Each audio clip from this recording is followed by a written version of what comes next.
June 2nd, 2014, regular Mercer Island City Council meeting. We have a short agenda tonight, and fingers crossed it will be a short meeting compared to our last one. Allie, could you call the roll?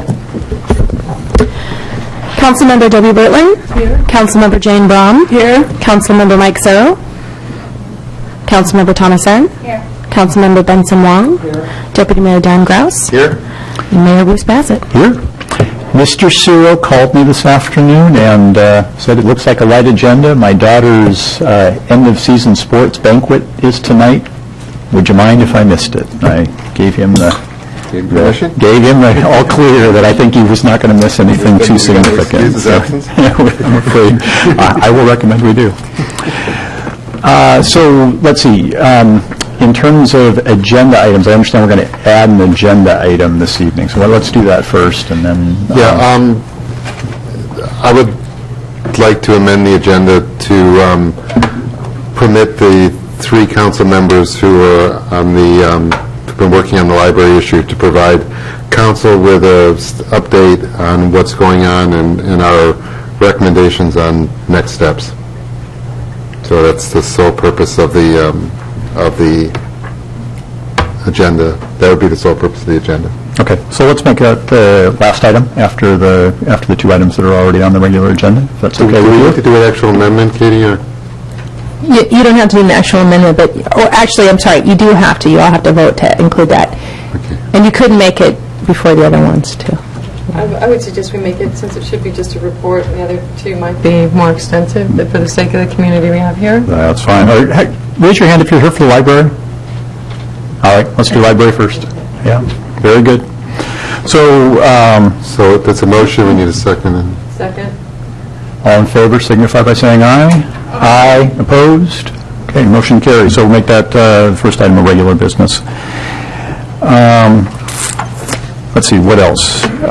Appearances. So this evening we're going to have one appearances moment rather than the 3 or 4 we had last time around. So if you choose to speak on anything, this would be the time. If you choose to speak on the P-zone issues or on the library for that matter, this would be the time also. So 3 minutes, please introduce yourself.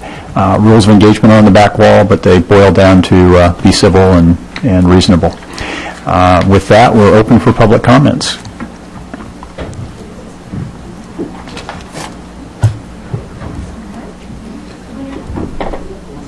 Yeah, welcome. Thank you. My name is Sarah Petrie. My address is 4640 East Mercer Way. I'm here tonight to comment on the KCLS board meeting I attended last Wednesday, May 28th, concerning the Mercer Island Library remodel. First, I want to thank Dan Grouse for what we now refer to as the airplane speech. Your message was powerful, and you didn't pull any punches. Debbie Burton's speech was profoundly poignant, and I felt that you were really in our corner. Benson Wong, thank you very much. You had a very supportive follow-up. It was a good 2-3 punch. Unfortunately, we were already pinned in the corner on the ropes and waiting for the referee to signal the TKO.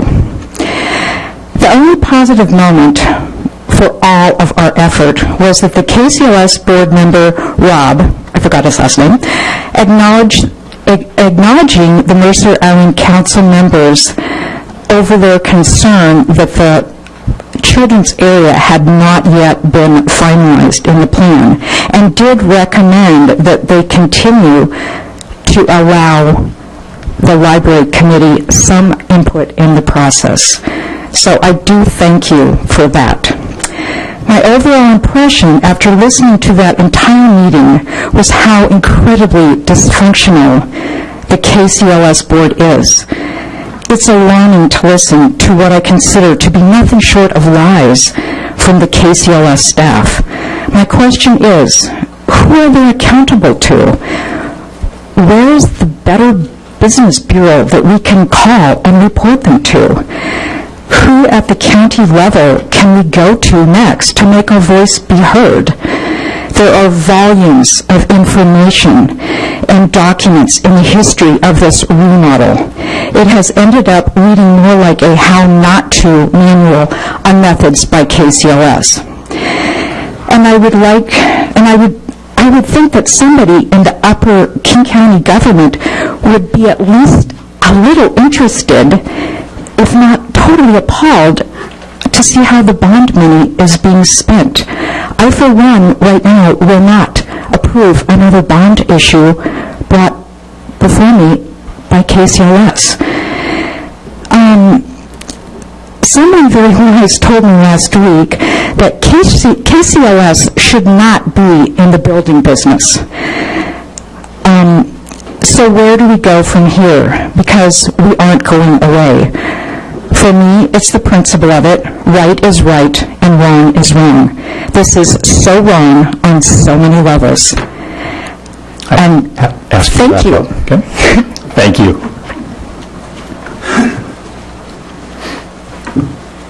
Welcome. Thank you. Gary Robinson, 6026 East Mercer Way. And this will be a 1-2 delivery. Deputy Mayor Grouse, Council Members Bertley and Long, and 10 Mercer Island residents addressed the King County Board regarding the proposed plans of the Mercer Island remodel. A historical context was provided, a commentary on the savings that could be accrued if they were to implement Mercer Islander Bart Dawson's Plan B, and others on various themes. Data and evidence were provided that supported a greatly abridged KCLS plan. In the forum, Deputy Mayor Grouse suggested the following motion for the board's consideration. The KCLS staff proposal for the Mercer Island Library renovation is approved subject to the following. 1, addition of a second study room in the northwest corner. 2, retention of the existing drive-up book drop. 3, children's area designed to be finalized after further community input based on principles of a single entry, maximizing visual sight lines from the main library and having the south side glass wall be a partial wall above the early learning area shelves. 4, KCLS staff to work with the City of Mercer Island to develop an organized process to continue soliciting and considering community input with respect to upcoming decisions involving as well as changes to the updates of and approved design, it being understood that community input is an important element in the success of the renovation project. Interim Director Brand responded by saying, "We agreed at the board's direction for a period of discussion. The time has lapsed and we are ready to begin construction." The result of this 90-minute public forum was expected by Mercer Islanders was expressed by Mercer Islanders the following day as following. KCLS staff and board were perceived as indifferent, insensitive, and inflexible in their response to patrons. Today, it appears they may provide us with 50% of what they have already taken away. We were left with legitimate concern regarding the remodel of the Mercer Island Community Library and should explore further steps to modify present plans. The children's area is still in question. KCLS has shut us down. We regressed. It was a step backwards. Even with all the evidence presented to the KCLS board, it appeared impervious to the evidence presented to them. It would appear that the problem is the board, and we need to find other means of influencing trustees. Thank you. Thank you. Welcome. Lippert, 4052 94th Avenue Southeast. The Concerned Citizens Committee suggests that the following steps be taken by City Council. We suggest that the City Council send a letter to each of the KCLS trustees expressing your dismay at their lack of respect for our city officials and Mercer Island citizens. It appears that the board will approve whatever plans KCLS management puts in front of them. Particularly notable was one trustee who had not been present for the public comments by Mercer Islanders, arrived an hour and a half late, and then moved to get on with KCLS remodel. Trustees systematically disregard the part of their role to actively seek and respond to community input. One trustee told a patron that it would be inappropriate for her to meet with patrons, which is contrary to the state guidelines for library trustees. We suggest that the City Council communicate to the King County Executive and County Council members expressing our dissatisfaction with 3 of the 5 KCOS trustees who supported KCOS staff in rudely ignoring the presentations of Mercer Island citizens.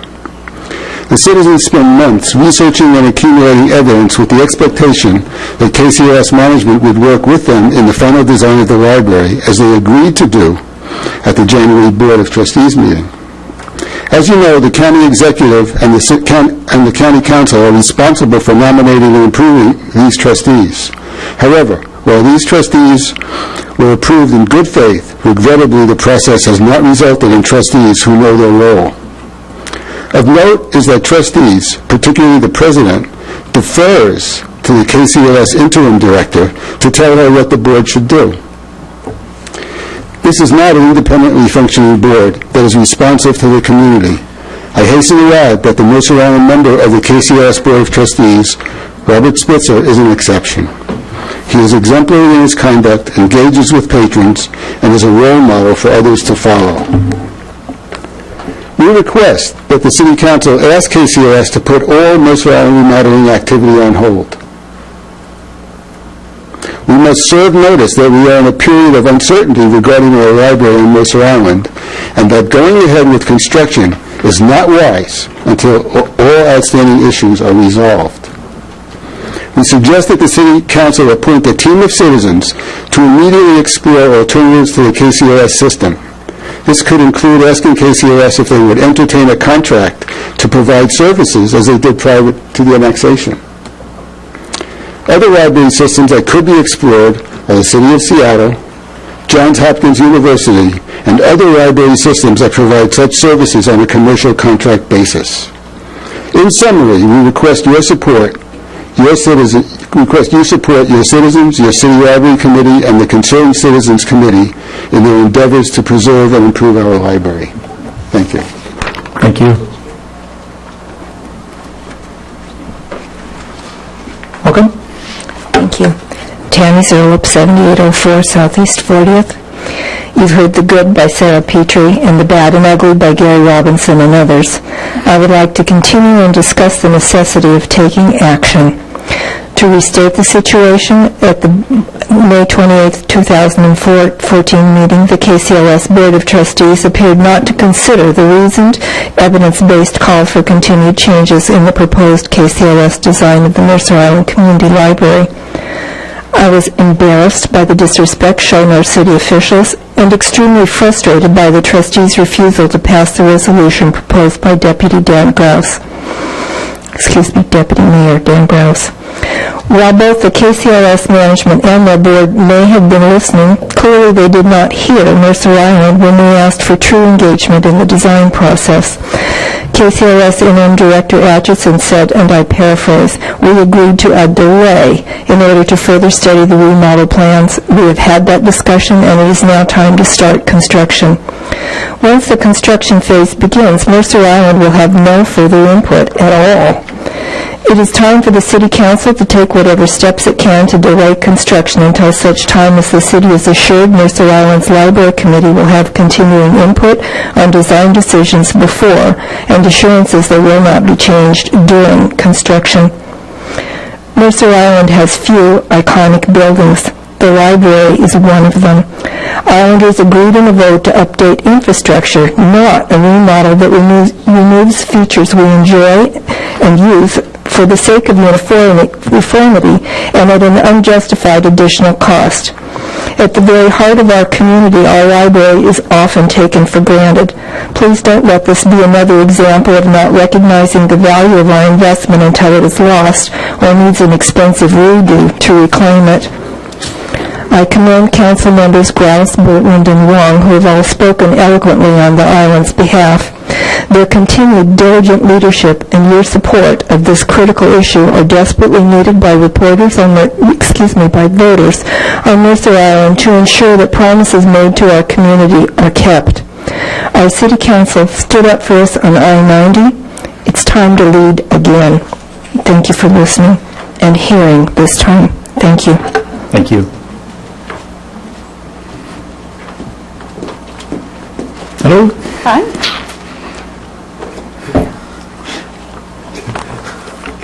This is like a family reunion. My sister-in-law's here, Sarah Petrie, but we're here with different issues. My name's Larry Falterman, 4314 East Mercer Way, Mercer Island, and I'm the coordinator of the Mercer Island Sculpture Group.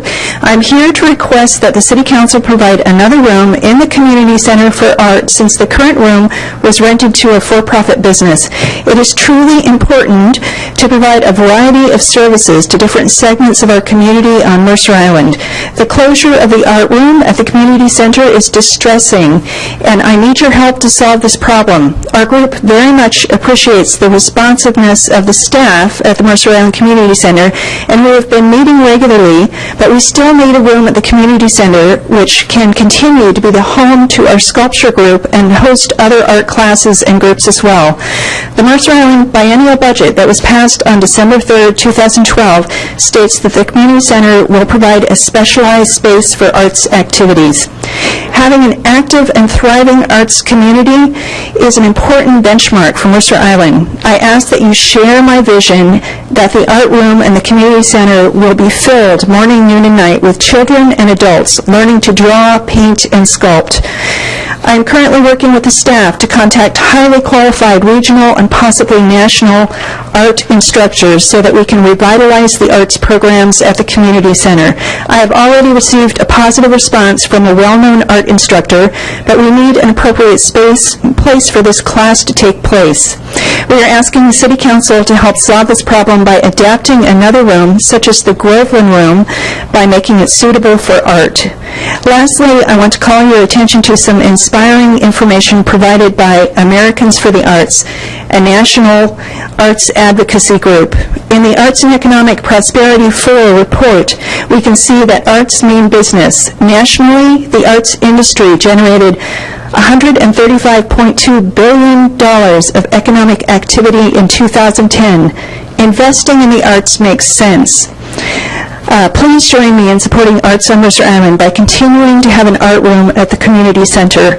Having easy access to art classes and art groups for adults greatly enhances the quality of life on Mercer Island for our residents. Thank you so much. Thank you.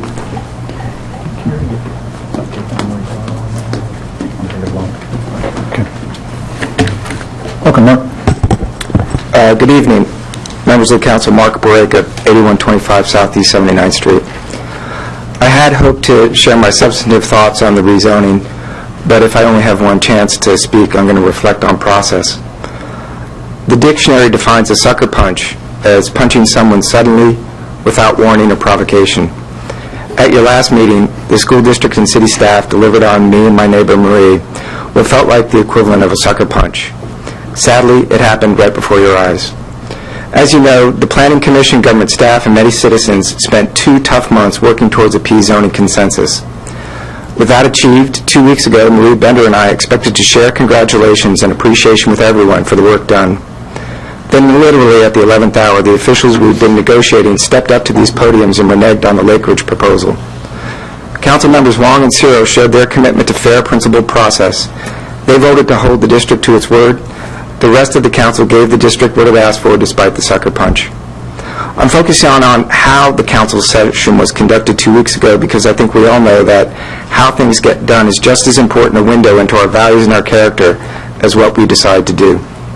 And to me, the unfairness of the process 2 weeks ago was a revelation. By allowing a process violation like the one that occurred in these chambers, I actually see the prospect that something more deeply distressing is underway. I believe that several of you see yourselves as defending the interests of the ordinary, regular citizen. But elected officials run into trouble when they discount the concerns of the citizens right there in front of them and instead embrace institutional politics. The political appeal of collaborating with an institution, like bending to a school district's wishes, is understandable. In the long run, if you scratch the back of those at influential political institutions, they'll likely scratch yours. But as I see it, this migration away from the watchman for the individual and towards placating influential institutions is why many people lose faith in elected officials. And it didn't have to be this way. Twice before, the district put a significant number of new ideas before the Planning Commission less than 24 hours before the Planning Commission meeting, and then the district sought immediate approval. Both times, the Planning Commission, following Brian Carn's wisdom, gave everyone involved at least a week to review and to respond to the new information. The Commission kept the district from ramming through its latest ideas. This body could have done the same 2 weeks ago. It could have held the district's request in abeyance until this meeting. It could have burnished its image as a fair body instead of tarnishing it. If there is a next time, I hope the council chooses a better path. Thank you.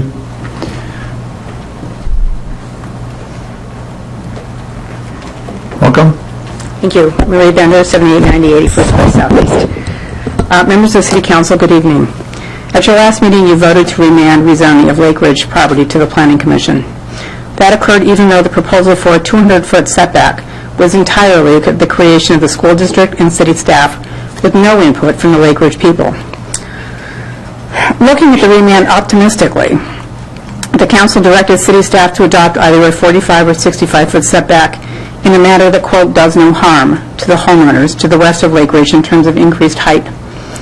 We thank you for your thoughtful consideration of the balance to be struck between placing school sites, which are essentially commercial in size and scope, next to residential neighborhoods. The good news is that both the lakes and the district agree with a 65-foot setback. The bad news is that the district is not listening to your do no harm directive. So much so that, when reporting to the Mercer Island School District last week, no mention of your admonition was included, and it was only acknowledged after I stood up in a public appearance and informed the board of the fact. I've attached a copy of that memo to your copy of my statement. My neighbors and I have met twice with the district staff. Following the first and in the spirit of achieving the district's goals and respecting the council, my neighbors and I spent the last week in putting up balloons and envisioning a 65-foot setback. We sent 2 proposals to the district staff that mitigate the extremely detrimental visual and privacy consequences, but accept some impairment. During our second meeting today, we suggested an alternative approach which they say they will evaluate. I am left with grave concerns, but willing to continue dialogue with the district. I would like to respond to several statements made at the last council meeting.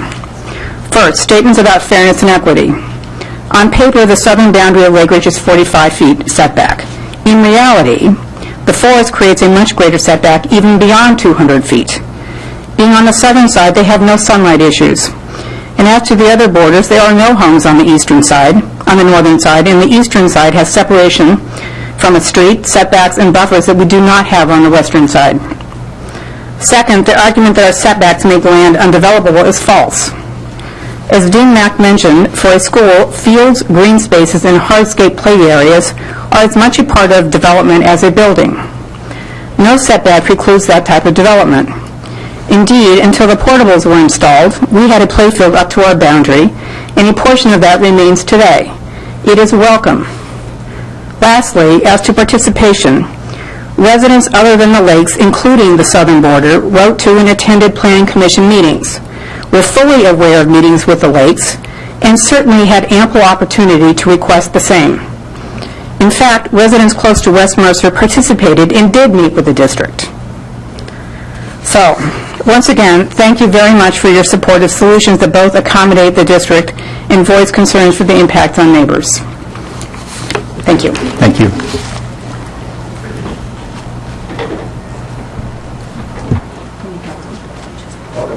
Thank you. My name is Claire Faltasek, and I live at 20825 80th Avenue West in Edmonds. And I'm here also regarding the art room at the community center, encouraging you to please support the continuation of such a room at that location. And I'm the person who kind of talked about some of the practical aspects of what the room or the artists require. And right now, we're at a state where we have 3 weeks before we leave for the summer, and we're still talking with staff and unsure of exactly what will be occurring with the items that we store to be able to create art. And so I'm not sure if you can encourage the community center to store our stuff while we continue to work with them on what can be done, maybe to have an actual arts program, as Lori mentioned, and then to simply be able to have a continued existence of the sculpture group that I'm a part of. Thank you. Thank you. Anyone else? Okay, well, that will close the public appearances and move to the consent calendar. We have payables, payroll, and 2 agenda bills. Is there a motion to accept the consent calendar? Move we approve the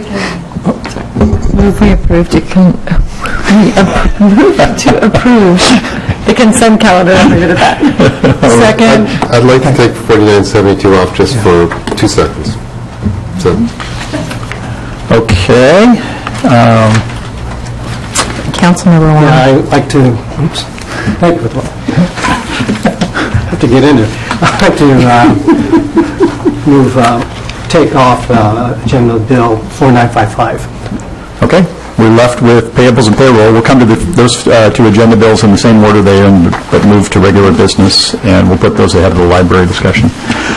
So with payables and payrolls is the only, and payables and payroll, Debbie, you rubbed out. Is the only 2 items. All in favor signify by saying aye. Aye. Opposed? Motion carries. Okay, we'll move to Agenda Bill 4972. Dane, you have 5 seconds.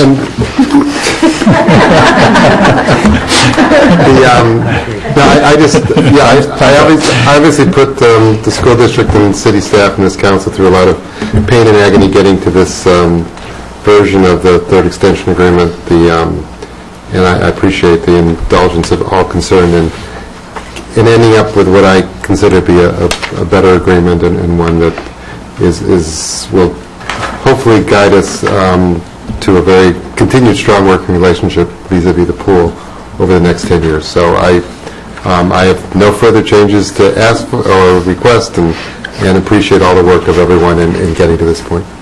Gary, I'm looking at you. All right, that's all we need here.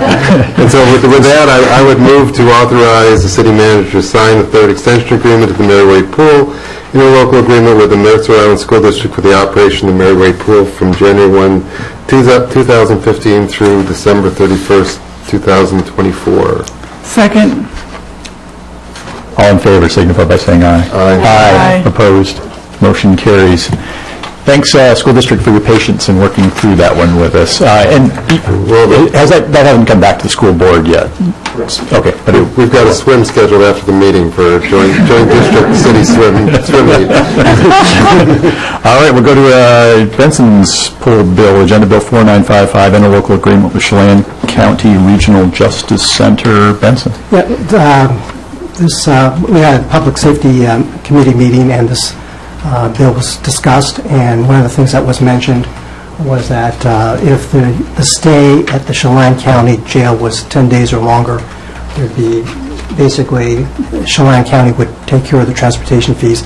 In reviewing it, I just didn't see the 10-day issue or the 10-day requirement. So is that something that can be addressed? We can address, and I'll let Commander Burns, she did have a conversation with the county. For the police department. There you go. There we go. Thank you, Councilmember Wong, for bringing that to our attention. You're right that there was they failed to include the transportation waiver in the contract. So I contacted the director this morning, and he said it would be perfectly fine with him if we added some language to specify that there would be no transportation fee in the event that an inmate stays a minimum of 10 days. So Katie, I believe, has drafted some language that we could insert as an amendment if you approve that. We have done that. So on Section 20 of the agreement, on sub C, we would insert with the minimum 10-day stay at the facilities in the second sentence right after where it says, and at the expense of Chelan County. So that section would read, the city prisoners incarcerated in Chelan County pursuant to this agreement shall be transported to Chelan County and at the expense of Chelan County with a minimum of 10-day stay at the facilities, and shall be returned if necessary to the city by Chelan County personnel, not at the county's expense. Okay, Ally, you've got this language, so I'm not going to try and fully sort it out here. And Katie, you're comfortable with this language since you drafted it? I am comfortable with it. Okay. It's consistent with the intent. Ask a stupid question? That's a smart one. The way it was drafted before, they would have picked up transportation expense. It looked like they were picking up Right, no matter what. all transportation, and now we're saying that only if the stay is more than 10 days? So that we seem to be hurting ourselves by this change. Do you want to address that, Commander Burns? Yeah, I think that they have a boilerplate contract that they use, and I think this was an older one because we actually made a fair amount of changes to it. The conversation that I had with him immediately was who pays the transportation bills before I even saw the contract, and he said that their practice is with a 10-day minimum stay, they pay the transportation fees. Anything less than that, we would pay them. So Councilmember Wong did catch that, and he did say that the current language would be in our benefit, but I don't know that I would necessarily feel comfortable with pulling that trigger and pushing the issue when we had a verbal agreement on the 10-day minimum stay. And the other piece with this, Chelan County, and Commander Burns, correct me if I'm wrong, but we generally just use these for prisoners who will be having an extensive stay because just for the travel time? That's correct. I don't anticipate sending anybody over there for anything shorter than a 10-day stay. It's a long ways to travel. It's 3 hours each direction. So although somebody is in a situation where they're incarcerated, it's unfair to keep them, in a distance as far away as possible unless it's fiscally absolutely necessary. So this would be a long-term stay kind of thing. Probably a matter of a small number of prisoners even reach that stage of a 10-day stay. Okay, so I'm looking for a motion to accept the amendment, or not to accept the amendment, but to create the amendment. I would just ask you to do the motion to accept the contract as amended by staff. Okay. I move we accept the contract as amended by staff. There's actually language, there's language, you have to authorize the city manager to sign the contract. So at the end of the agenda bill, should be under tab 4, so Page 3. yeah. I'm going to just keep quiet. Sorry, just I move to authorize the city manager to sign the interlocal agreement as amended, between the City of Mercer Island and the Chelan County Regional Justice Center relating to jail services. Second. Discussion. Just, Katie, just when you're working on the amendment language, just think about that for stays less than 10 days, the city's paying for it, but they're transporting us. They're transporting the prisoners, but the city's paying for it. There's nothing now in here to say what the basis is for the reimbursement. So if that's important to staff, is to actually have some agreement on how you're calculating what we're going to reimburse them for, then you might want to do something in the language to that effect. Otherwise, it's just wide open as to what our reimbursement obligations are. It was a key point, as I understood, in the negotiation, so that was one of the reasons So why. I'm fine. I'm just saying right now you've got nothing in here which says you've got a $70 daily rate, but there's nothing which says that they can't charge you $500 to transport a prisoner or $10 or whatever the number is. So if there's some agreement on how you're going to calculate what we're going to pay them, at least I would like to see that reflected in the actual agreement and not just leave it wide open as to what our reimbursement obligations are. I actually sent a follow-up email after my initial one this morning asking if we could add the language in the contract and asking specifically what they would charge in the event we had a less than a 10-day stay, and he did not get back to me, so I can't even tell you what that figure is. Certainly, we could hold it up until I can get that answer, and we can write that in the contract. I'm sure all I'm saying is put something in there so it's clear on what we're agreeing to. Okay. Tana. Thank you. Thank you, Mayor. Commander Burns, you mentioned that this was just kind of boilerplate and there were some things in here that, so I guess my question is, do we need to see the one that is specific and kind of proper, or is this just authorizing and you guys are going to keep? They were actually, Katie can help me on this. Part of it was inserting the proper names of people that would be responsible for monitoring this, and that was my name and our police support officer's name. There was also a portion in here where they had the ability to terminate the contract, but we didn't. So we changed the language to allow both parties to have the ability to terminate the contract under certain circumstances. And then there was also one, if there was a lawsuit, that the court of venue would be King County rather than Chelan County. So those were the 3 changes that we had made, as well as the dates. Anything else? And it's sort of commenting on behalf of stuff, but I assume at the end of the day you'll make your decision about whether to have somebody there or not based on the total cost of having them there, including the transportation charges. Yes, absolutely. And so I guess my sense is that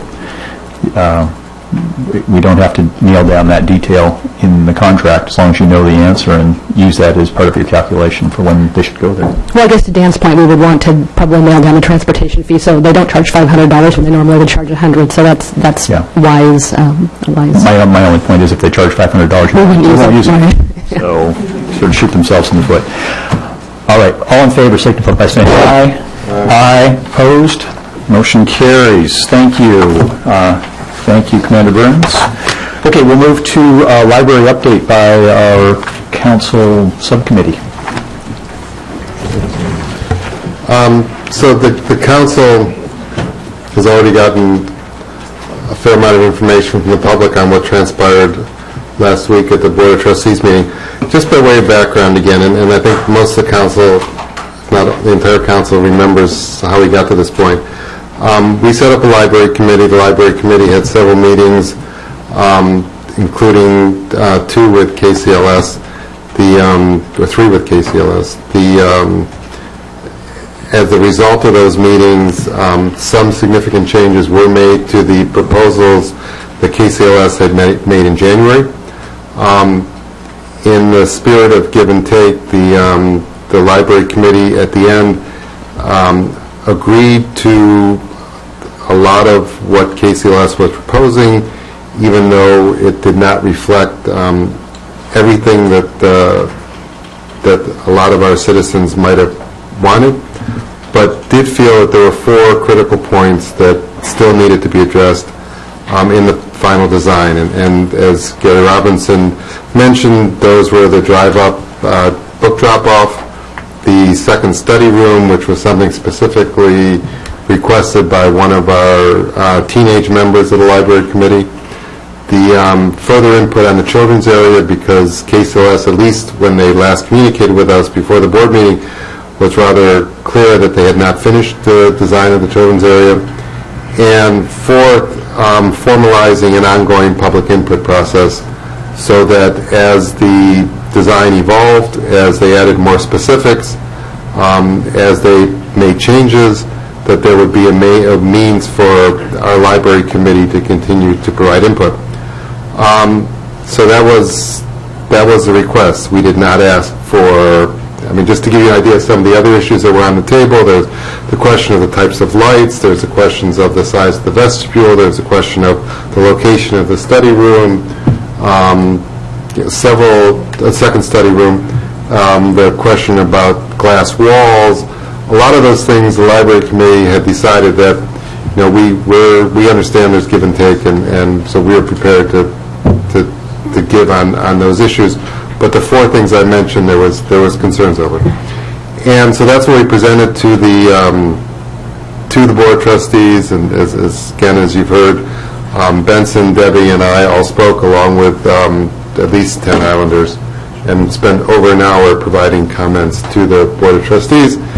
And they listened, and the response was not overwhelming, to put it mildly. They basically told staff that staff should just proceed on, and did not ask staff to respond or to positively respond to any of the 4 points. So what KCLS staff has said, though, to the trustees was that that they would consult with the city. Wasn't clear who in the city they're going to consult with, but they would consult with the city on significant changes to the design, and they would provide regular updates to the city on the project. but that was the extent of as far as they're prepared to go, and with no real definition of what the word significant meant. So it left everyone with a little bit of an odd feeling that we were being sort of sidelined in terms of going forward. So the three, well, actually two of us met before the meeting. Benson was not able to get there for it, so I'm not going to pretend to speak for Benson right now on this. But Debbie and I met with staff and our staff, and our suggestion at this point is that Benson, Debbie, and I, working with staff, craft a letter to the KCOS staff and Board of Trustees indicating our concerns and basically saying that we believe that a lot of what remains in terms of the design of the library still involves significant issues, that they are essentially at the schematic design level. They have not made a lot of the design decisions that one has to make before you can actually begin construction, which is not going to happen until September. And so that we believe those are still significant issues, and consistent with their presentation to the board, we expect the city to be consulted on those in terms of the city being provided an opportunity to offer input, and that we want to start the regular updates that they promised, and we want them to occur at least monthly. So that our approach will be to send a formal letter and basically saying, from our standpoint, based upon what the board did, this is the next step, and then reiterating again our concerns regarding the book drop-off and the second study room. And I mean, I will tell you, just because I think you need to understand how this thing went, just so you get a sense of what we were dealing with. Now, we said there's an issue with the book drop-off. That the staff said there's an issue with the book drop-off, that it's the wrong height. So Rob Spitzer said, so why don't you just lower it or raise it? I forget which one. And their response was, well, it's a load-bearing wall, so we can't lower or raise it. Well, you know, that has nothing to do with lowering or raising the book drop. So, but that's the kind of dialogue that was going on there, and so obviously our citizens and the three of us being there, sitting there, feeling a little bit frustrated. So that's why, you know, and in the one sense, we want to continue a dialogue on the issues that the library committee, and I want to emphasize this, the four positions here are the positions of the Mercer Island Library Committee. They're not the positions of the concerned citizens. They're positions of the library committee that this council appointed. So, and that's all we're talking about. We're not trying to make issues that the library committee did not feel strongly about. So we're going to try to continue to push forward that on the letter, and see what response we get to it. You know, clearly the next step after that would be reconsideration of the library board issue. But before we consider bringing that back to the council, I'd want to get through this stage first, and and it may be that Debbie Benson and I have worn out our welcome, and maybe Noel needs to engage directly with the interim director or the city manager at interim director level, and see if another face in the equation might move something here. But it's time to bring someone with real clout. Yeah. I mean, I think at some point everyone wears out their welcome, and on this kind of back and forth, and their interim director is clearly frustrated. It's unfortunate, because I think we had made a lot of progress. I think we made a lot of good changes. I think the remaining issues out there, in the grand scheme of things, were minor compared to where we have been, and they were sort of gimmies in the real world here. And why they decided to get their back up on gimmies, I don't get it. But that's where we are. So all I wanted to report is that it's at least Debbie and my recommendation, hopefully Benson's in accord on that, that you let us work with Noel and Kirsten and put together another letter that will basically say what I just said. Okay. Benson, you want to chime in? Or contradict? No, I'm not going to contradict. I apologize for not being able to make that earlier meeting. But I believe that's the right course of action. I think the important thing is after that meeting, they had their final say, at least from their perspective. But I think it's important for us to basically respond and basically respond in writing so that it's clear as far as the paper trail what our position is. And so I think it makes a lot of sense to basically send back a letter that, basically, even though they took the position that they had begun the construction phase, they clearly are not in the construction phase. And so hopefully there is still time to persuade them on certain design issues. But I think it is important for us to be proactive and to basically set the record straight as far as our viewpoint is. So I look forward to working on that letter and getting back to the KCLS board. Debbie, may I add anything?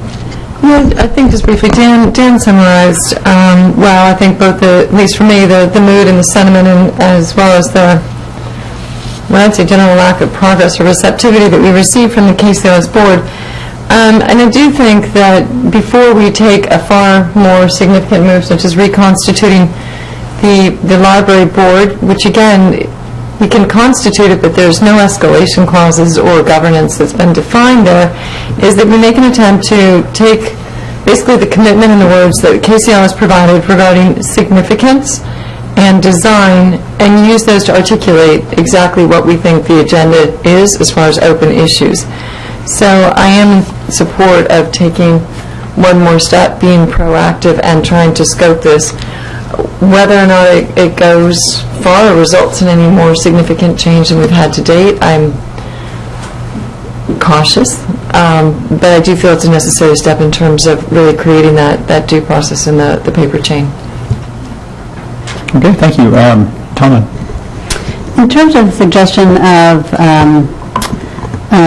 city manager treat, engaging with KCLS staff, I'd like to know a bit more information because I think that's a great idea, and I just want to see what his thoughts are on that and the appropriateness of that.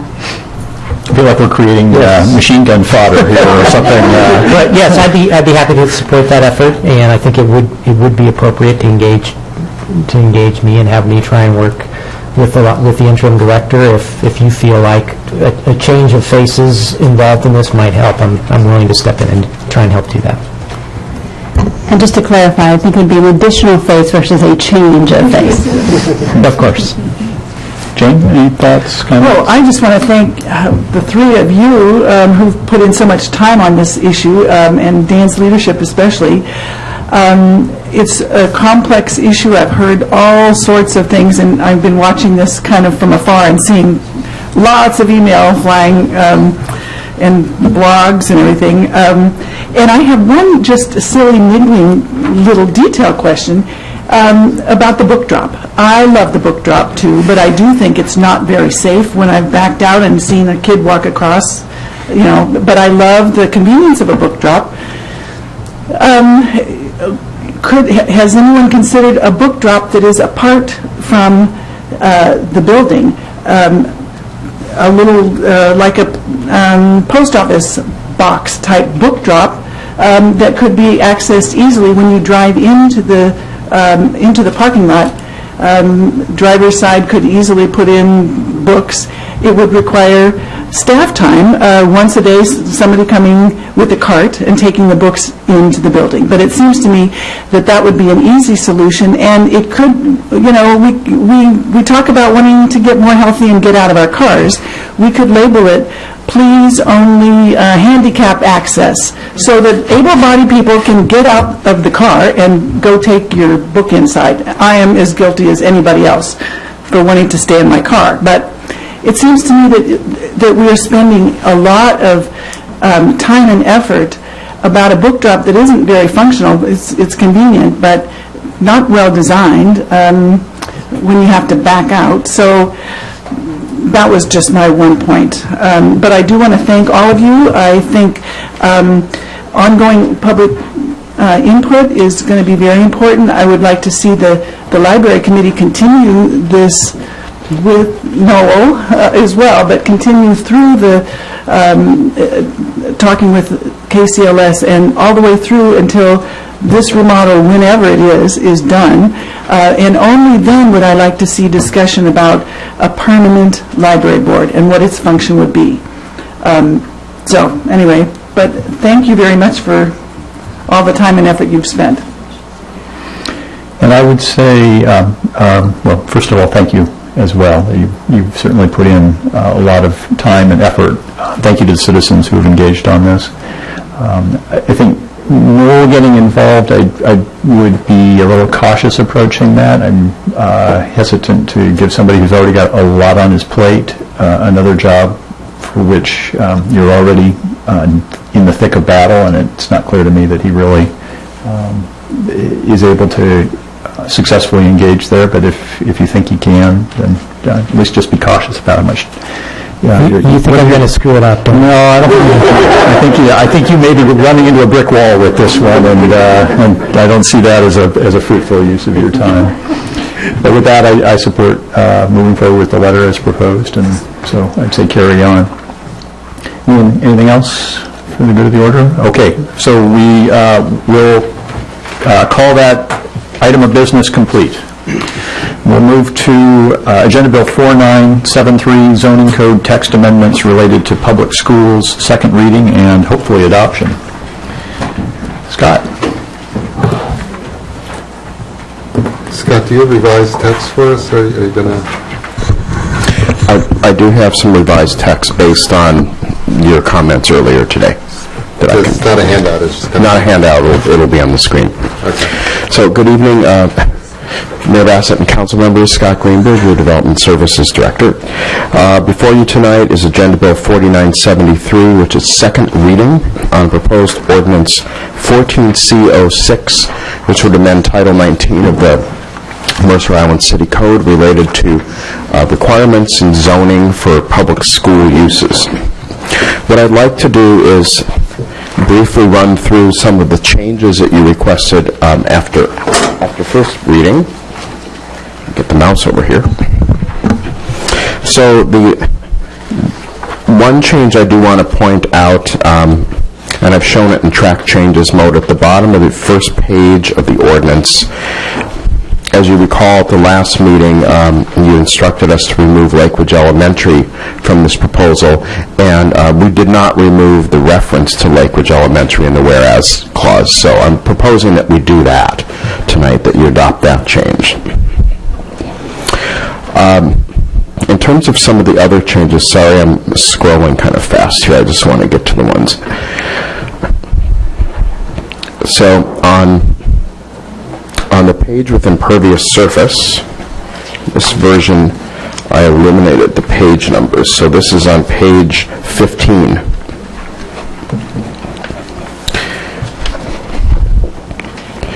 Council wanted clarification on fire lanes, and this is there's an additional 5% impervious surface that would be allowed for schools, public schools, and there are some things listed that would be allowed within that 5%, and I added the words pervious or impervious fire lanes. I understand that I may have misunderstood council's intent there, but that can be discussed later, and I think council's intent was to clarify that the fire lanes had to be pervious.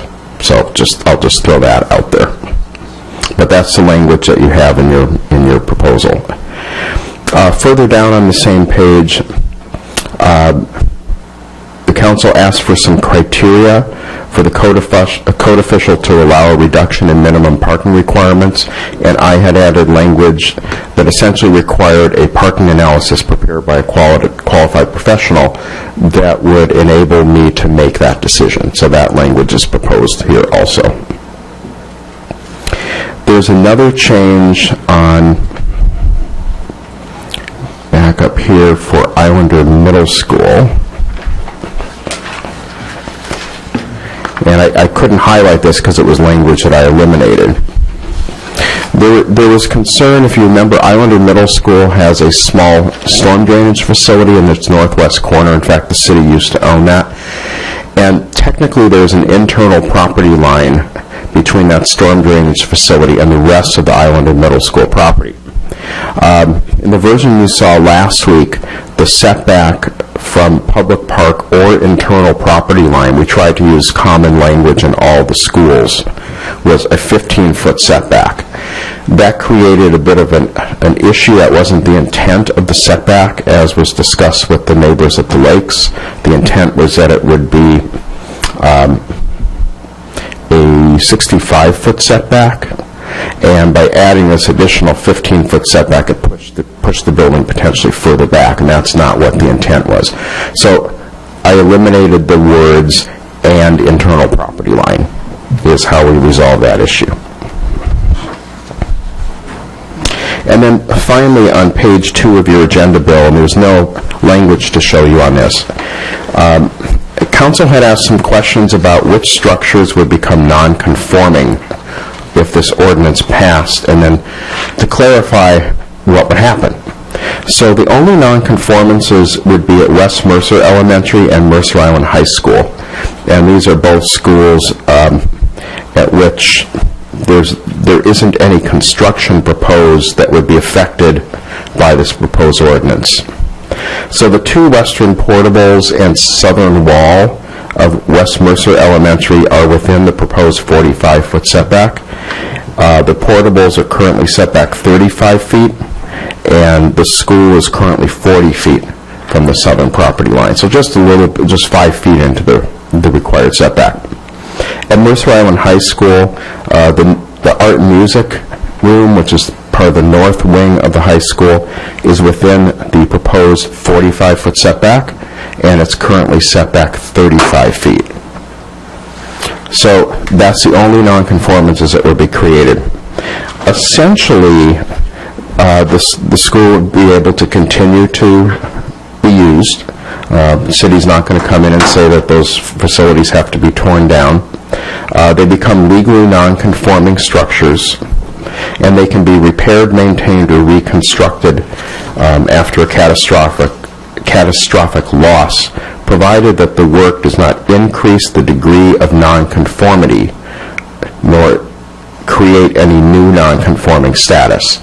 So if there was a catastrophe at one of the, let's say at the high school, and the district had to rebuild that music and art room, they could rebuild it essentially on the same footprint that they have today. Or they could set it back farther. That would be their choice.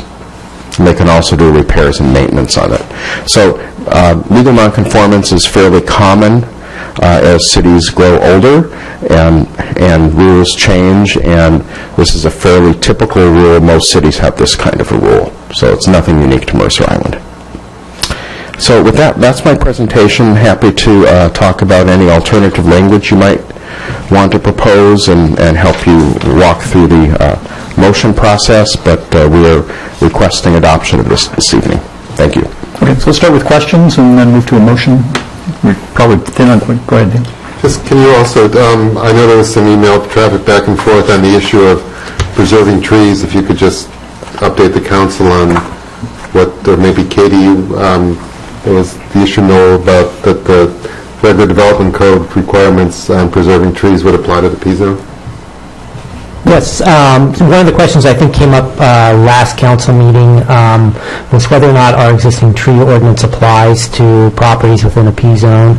And Katie and I conferred, and the answer is yes. Our existing tree ordinance would apply, and the district in developing those properties would be required to comply with the provisions of that code, and the city would have its usual regulatory power over removal of trees as part of that development. Other questions? All right, so Dan? Well, just one thing. If I understand on this issue on pervious or impervious fire lanes, I believe you've already talked with the district on that, and it was their understanding that we were talking about pervious fire lanes? Yes. Okay. Thank you. Jane? Just a quick question. this is a brand-new zone for Mercer Island. Do you foresee that there would be a P zone for any other place on Mercer Island besides these school structures? Actually, we already have a P zone. And the P zone currently is Aubrey Davis Park, so along I-90, so that's a very linear P zone.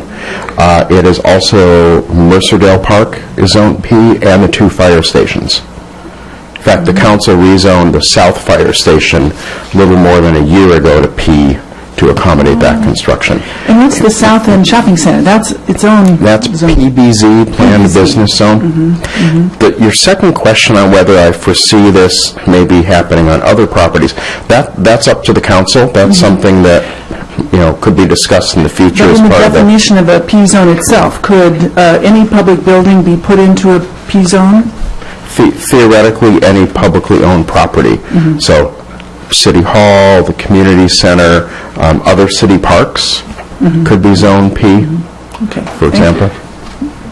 Benson? Yeah, this might not be the right place, or it's the right place, but maybe not the right time. Is there going to be a discussion regarding your status report on what's happening with the Lake Ridge discussion on the P zone? We can provide that update to you in the city manager's report if you'd like. Okay.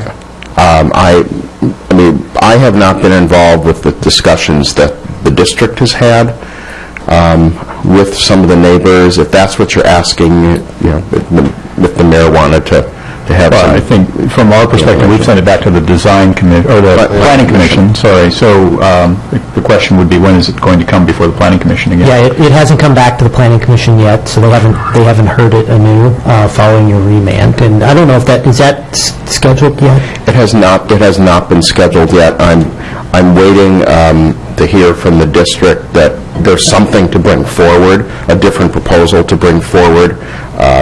Otherwise, it's just bringing the current proposal forward and asking the planning commission what they want to do with it. Go ahead. I'm a little bit surprised at that.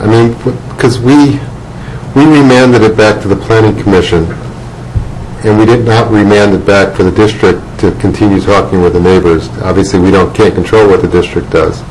But we remanded it back to the planning commission, and I would assume that means that city staff would engage with the district at the direction of the city council, based upon the direction of the city council, and not the neighbors engaging with the district. We can't, the district wants to engage with neighbors, that's their prerogative, but I believe that based upon the direction this council gave, at least this council member is expecting that staff will engage with the district or bring a proposal back to the planning commission, but not wait for another deal to be made that is potentially problematic and not consistent with the direction of the council. So I just point that out, that I was concerned by the remarks made during appearances, because I don't think they're consistent with the direction the council gave staff 2 weeks ago. And just for the record, I'm going to note that we've had a super busy planning schedule with the planning commission. And that's fine. Okay, so that's been a part of it too. I think just want to make sure that I was. think the district needs to understand that it's the city they're talking to. They're not talking to. The city staff was given direction. Right. Ultimately, they have to work out with the city staff. Okay. I guess my only point is that, if there's ongoing dialogue between the residents and with the school district, I encourage that. I think, if an agreement can be reached that meets the school district's requirements for future development, but at the same time, does no harm, I think that's the right course of action. So I am encouraged that there may be ongoing discussions, and it may be come back to the planning commission and ultimately back here. But I think it's important for that to occur. So, and I have one suggested amendment for the ordinance. So maybe we could get to a motion on the amendment at this point. I think we've run out the questions. So if there's a motion, then we can move to an amendment after that. I move to adopt ordinance number 14C-06, amending MICC 19.05.010, MICC 19.05020C, MICC 19.12.040B7, and MICC 19.12.080B to change the requirements for public school uses. Is there a second? Second. Okay, so Benson, you want to go with the amendment? Yeah, I'm going to support the adoption of this ordinance, but I think the one change I would like to suggest is an additional whereas, and basically, to me, the importance of the whereas is to basically provide a complete picture and background of why we are now taking the action that we're taking. And so I would propose, I'm at the bottom of page 11, but to insert before the last whereas, the following. That whereas the City Council decided after receiving a request from the Mercer Island School District to remand to the Planning Commission for further deliberation the application of the proposed development code text amendments as they were proposed for Lake Ridge Elementary School. And then you go to the last whereas. Second. So I wrote down whereas, and that was about it. Do we have that language maybe so that we can... Yeah, I'm sorry. I didn't have a chance to. Sorry. I should have. Benson, maybe you could, Rush, they're trying to get that before us, you could speak to what it is you're intending to achieve. The intent is, again, the whereas before the insertion, we talked about the Planning Commission that held its various public hearings, and they made a specific recommendation.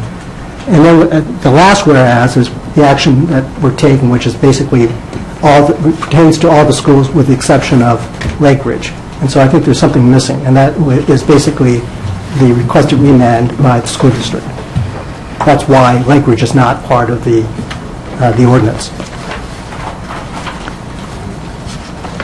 I would just point out, if we adopt that, then we probably do not need to delete the reference to Lake Ridge at the bottom of page 11, because then the circle is completed if we put that.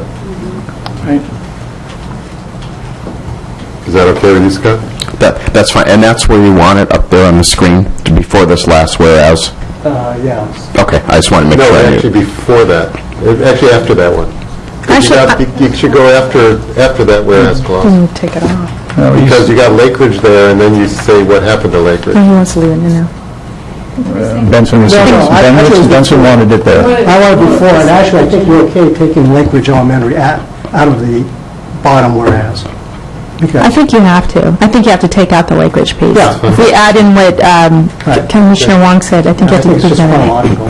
So, anyway, I think it presents a clearer picture, a complete picture of what happened. So, I'm sorry, are we going to see Benson's language I'd up like to there? hear it again, if not. Okay. The motion is to amend the ordinance to add the following whereas as the second to the last whereas. And it will state, whereas this... I'm sorry, it's not the second to the last. It's the second to the last of that page. Oh. Okay, I'll note the number. Okay. Yeah. Whereas the City Council decided, after receiving requests from the Mercer Island School District, to remand to the Planning Commission for further deliberation the application of the proposed development code text amendments as they were proposed for Lake Ridge Elementary School. States, we did. Okay.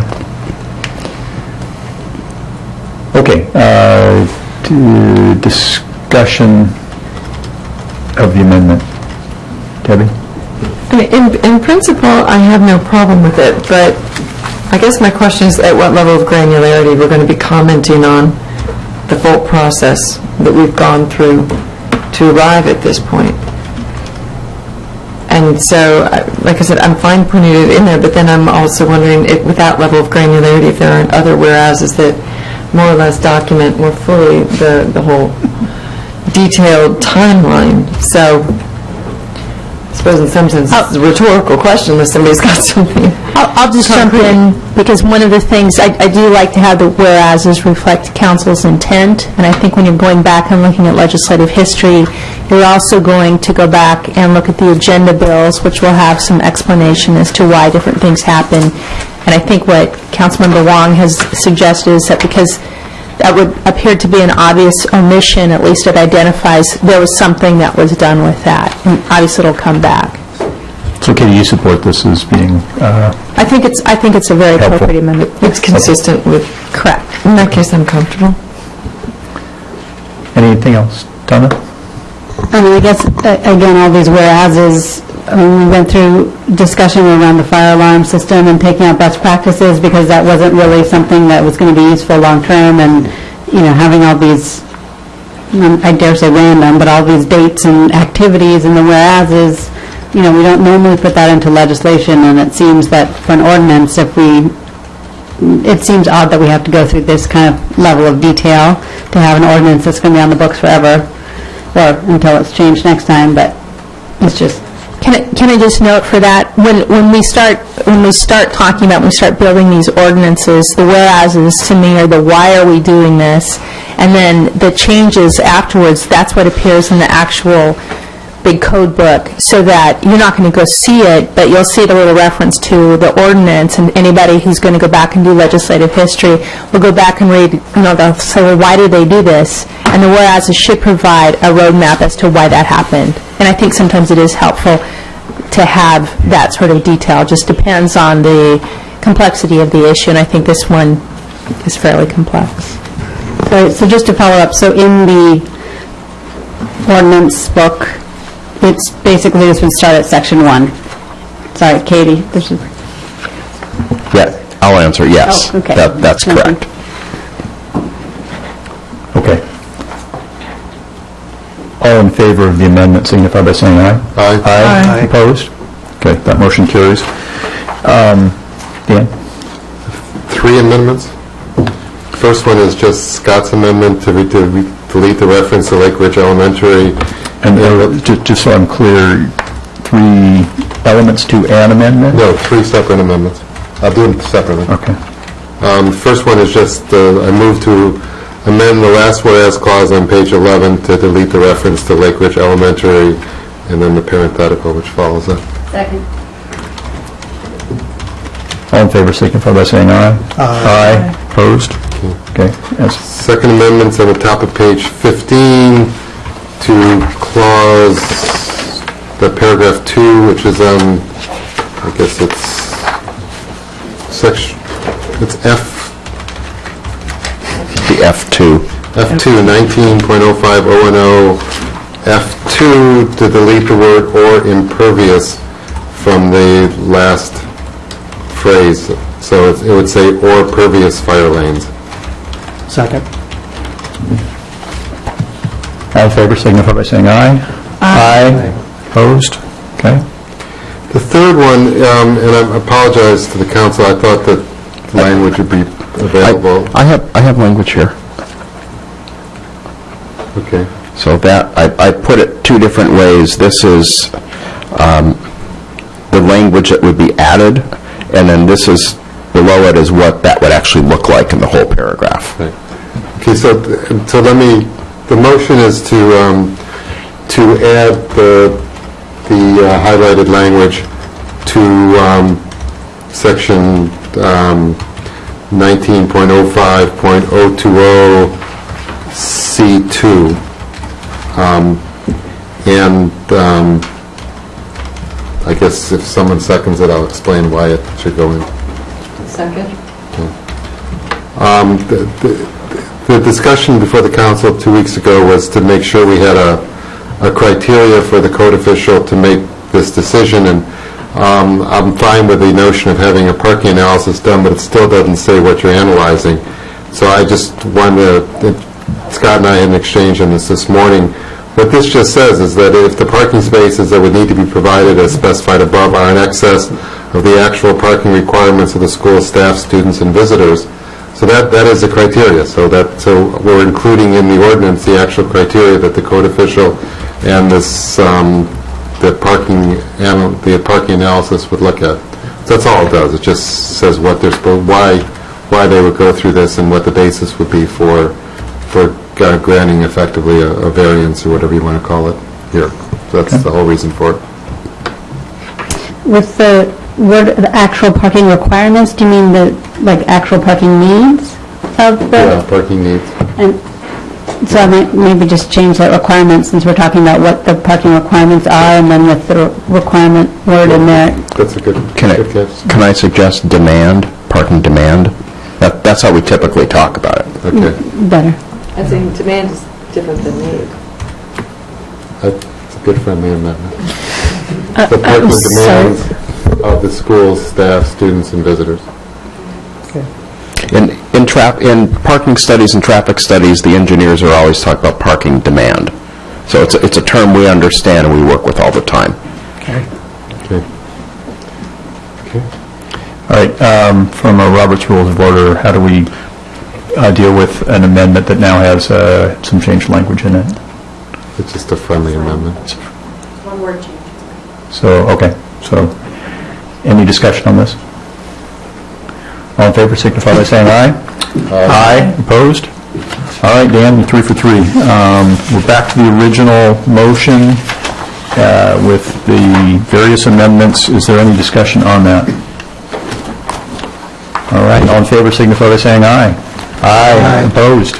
Motion carries. Excellent. So that completes Agenda Bill 4973. We move to Agenda Bill 4974, School Property Rezones, second reading and adoption. Scott, back to you.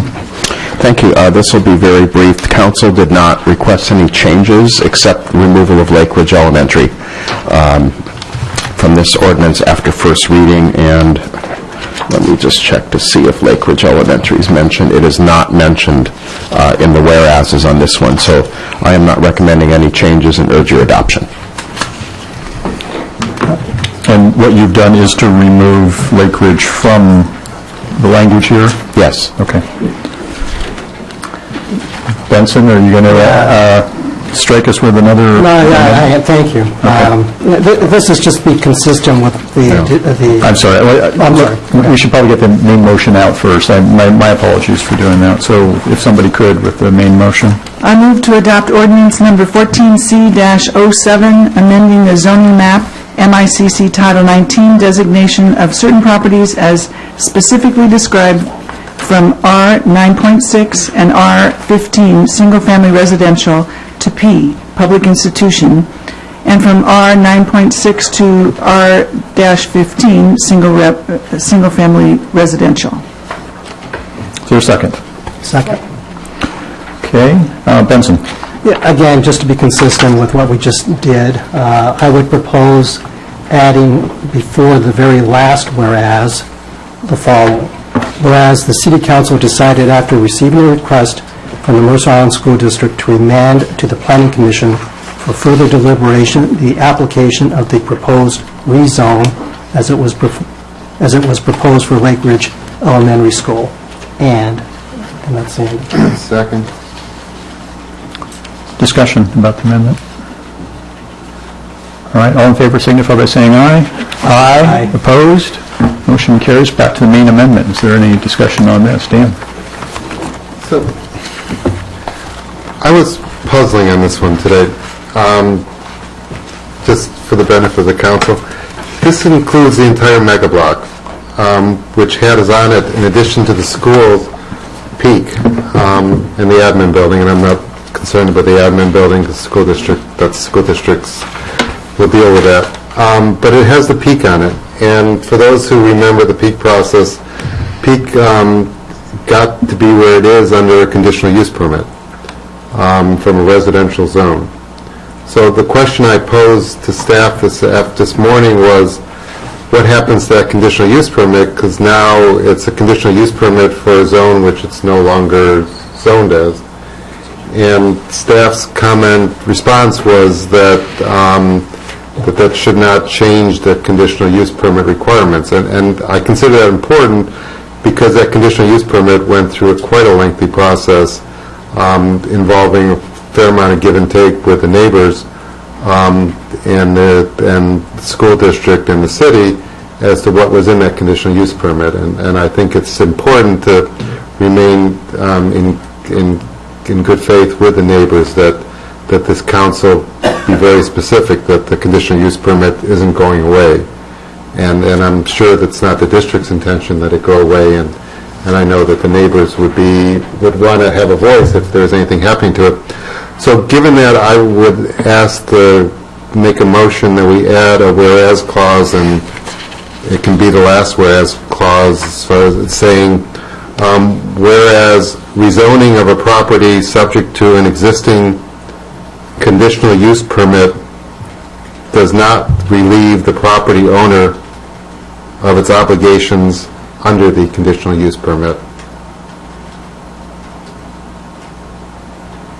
And I'll read it again slowly. Whereas rezoning of a property subject to an existing conditional use permit does not relieve the property owner of its obligations under the conditional use permit.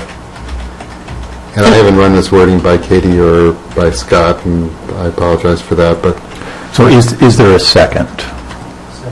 Okay, so Katie and... So I would jump in and say that I think it's perfectly okay because it's not in the actual text itself of the code, but it's in the whereas, and you want to show intent. That to me would sound a little bit ambiguous. I think you could just come straight out and say, whereas peak was subject to modify it and just specify that it's peak and that the intent is not to change any obligations underneath that CUP. I mean, you would know that, but anybody going back and reading it would be scratching their heads, and at least in this context, it makes sense that in the whereases, we know exactly what we're talking about. So I think it'd be a lot more specific. And let me just ask, so Katie and Scott, from your perspective, is this whereas then well aligned with what you'd expect the legal state of affairs with the conditional use permit to be? Right. I mean, they would not be able to change the CUP because just because of this change. It's the legal. There's a portion. I have to go back and look. I was reading it in the prior agenda bill where it discusses that if it's a previous use and then the code subsequently changes, it's still a legally non-conforming use. It's under CUP, it's entered into, the obligations remain, and that changing the zone won't change any of those pieces.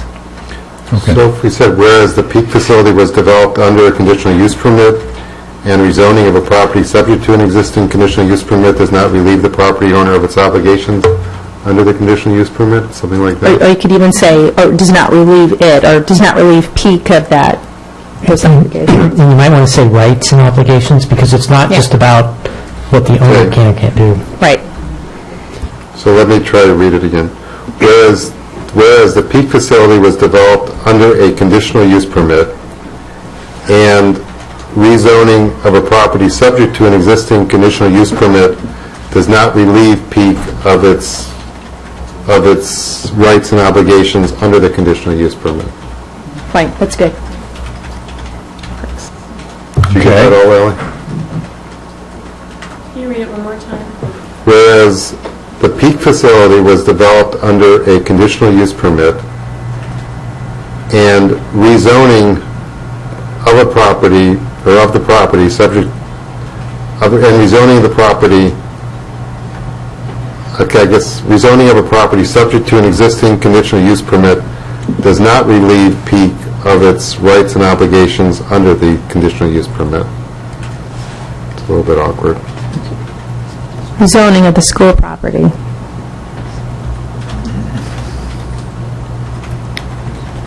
I mean, maybe we could, and rezoning of the school property, right, rezoning of the school property, do it that way. But So the peak property is... yeah, because you don't have to, because we start, I'm sorry to do this. Whereas the peak facility was developed under a conditional use permit and rezoning of the school property does not relieve peak of its rights and obligations under this CUP. It sounds like you've got something. You got that, Ellen? I got it. Do you want to read it back? Just No, but I will. Whereas the peak facility was developed under a conditional use permit and rezoning of the school property does not relieve peak of its rights and obligations under the conditional use permit. okay. Discussion. All in favor signify by saying aye. Aye. Opposed?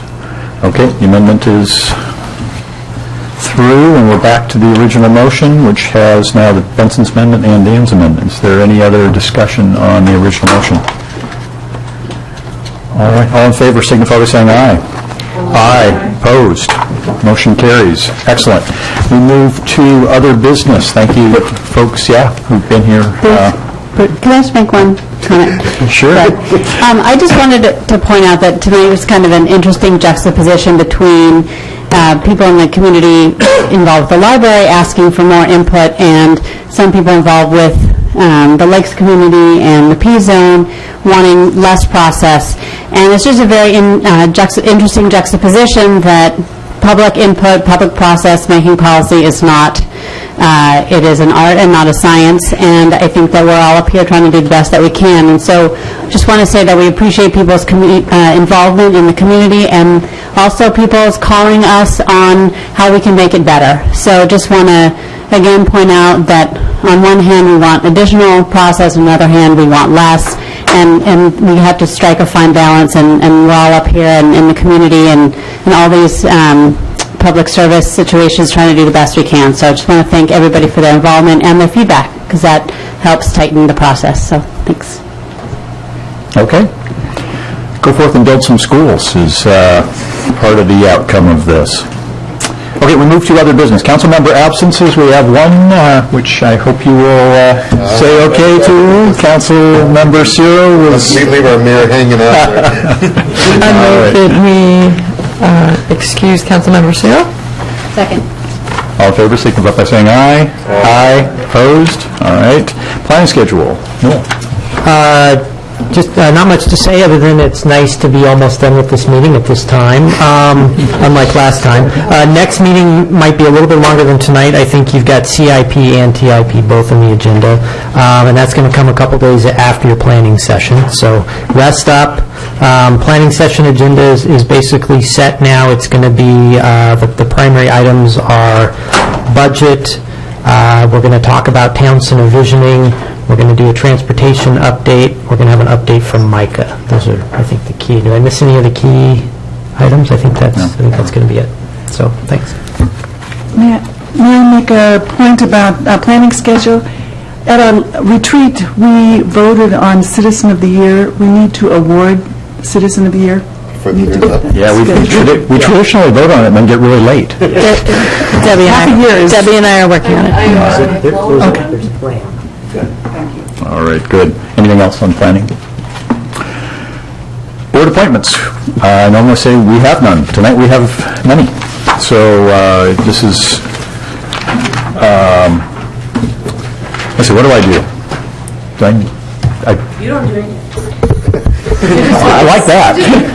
I'm informing you that I have brought to you these... The city council needs to make a motion, someone on the city council needs to make a motion to ratify the mayor's appointments to the boards and commissions. But I do get to say, I offer to you these proposed appointments, and I hope that you will accept them.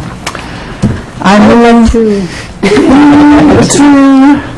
accept the slate of appointments to boards and commissions that Mayor Bassett has made, and congratulate him on a good choice. There's one opening left on the Arts Council. We'd really like to fill that. But I would like to move approval of the boards and commissions slate. Second. Any discussion?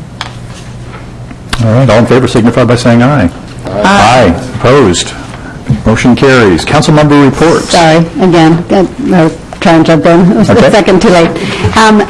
If people read the memorandum, it clearly points out the good news, which is that we had a fabulous pool of interested, intelligent citizens who wanted to put their names into be part of serving our community.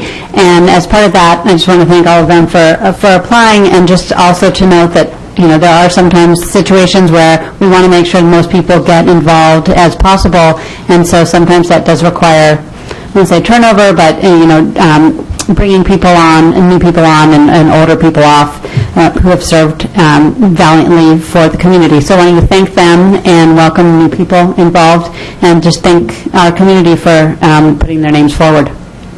And thank you for saying that. I'll build off of that for just a moment and say that there were some situations where we had just enough applicants. One, the Arts Council, as Jane points out, where we came up one short, but we had several where we had more applicants than positions, and those are difficult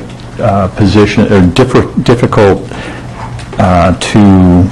to reconcile and figure out how, who to put in and who to leave off. It'd be great if we could engage everybody who would like to be engaged in this kind of work. But I certainly want to say thank you to everyone who put their names in, and particularly to those who weren't accepted. Please do it again next time around. Happy to see you reapply. So, Donna, anything else? All right, council member reports. Jane. Yes. Last week I attended the SCA dinner along with Mayor Bassett and heard Governor Inslee speak. It was very interesting. Not a lot of good news on the state revenue picture. He reiterated a couple of times that the cities are at the end of the financial spigot when it comes to state finance. So anyway, but he was an engaging speaker. But the most fun I had the last 2 weeks was giving a tour of City Hall to the Island Park second graders, and they all loved getting up here, sitting behind our desks, and the guy in the middle with the hammer they knew was the most powerful. So anyway, they all were jockeying to get a hold of the hammer. It was great. At least they didn't take it this time.